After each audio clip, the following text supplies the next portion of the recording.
Morning, everybody. Welcome to the Thumb.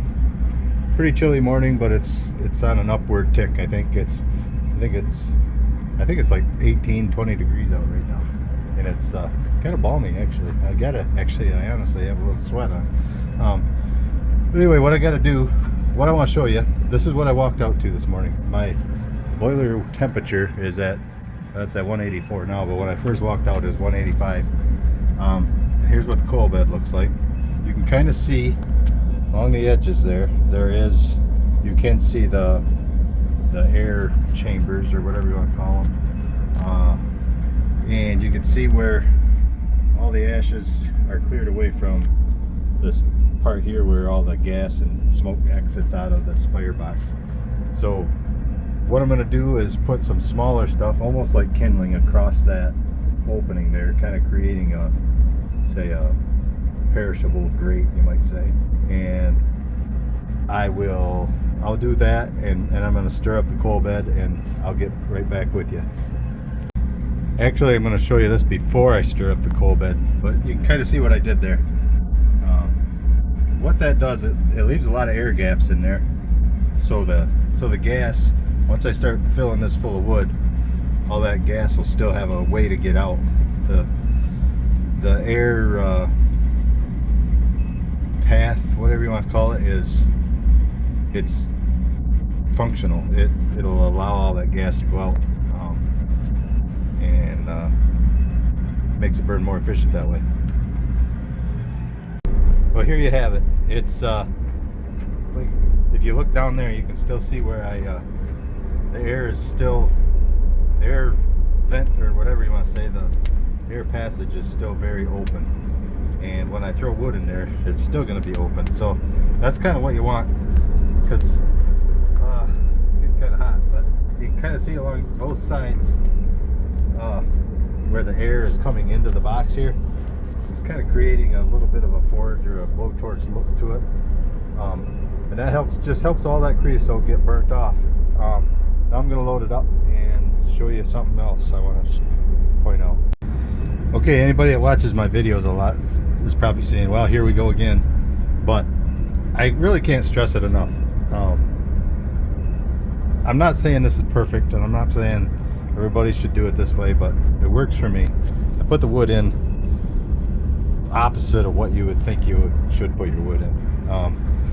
But then also, I put this across the threshold of the door here. I put a couple of pieces because you can't really see it, but the ceiling of this thing all slopes towards the front, and all of it, you can see where all the drippings are. Well, that all drips right down onto this wood, and if this wood wasn't there, it would drip right down into all the air ducts and stuff, and it actually plugs them up. The first year I had this, it was, by this time of year, it was probably half plugged with creosote. And some people, if they get good quality oak or something like that, I've never been able to burn a good bunch of oak, so I don't know. Maybe you don't even have to worry about creosote with oak, but with ash, you do. Anyway, I don't want to continue to beat this dead horse, but yeah, keep it away from the sides, both sides. That way all that gets good and hot, keeps all that creosote burned off. If you push the coals towards the center, away from the sides, well, that just cycles all that ashes to go down that hole in the center, and then you can just open up the reaction chamber and clean it out down there, instead of having to try to clean any stuff out of the... I never take any ashes out of the main firebox here. But yeah, like I said, I don't want to bore you too much again, but yeah, I guess take all those into stride, and if you have one of these classic edges, I'm just saying this all works for me, and I hope you try it, and I hope it works for you if you're struggling anyway. Yeah, it's gonna be a pretty decently warm day. It'll be like 25, I think, was the high today. So I might be a little bit short on the wood, but I don't think so. I'll fill it back up about 6 or 7 o'clock tonight. But yeah, it's supposed to warm up, and I think by today's Friday, and I think by Monday it's supposed to be like 35 degrees. That would be nice because then maybe some of the snow will start to recede. We have all this drift I walk across to get to my woodshed here. It's probably, luckily it's hard so I can walk across the top of it, but it's probably 3 feet deep. Out in the cow pasture, the cows or cattle are just kind of walking.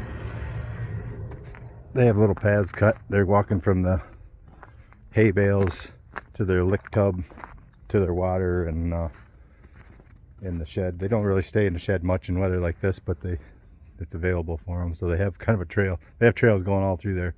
There's going to be, once the snow's out, there's going to be a lot of hay laying there. And I don't care. Worms got to eat, same as the cattle, as Clint Eastwood might say. But anyway, I guess that's about it for today. Hope you enjoyed this, and thanks for watching Thumb Country Stuff, and take her easy.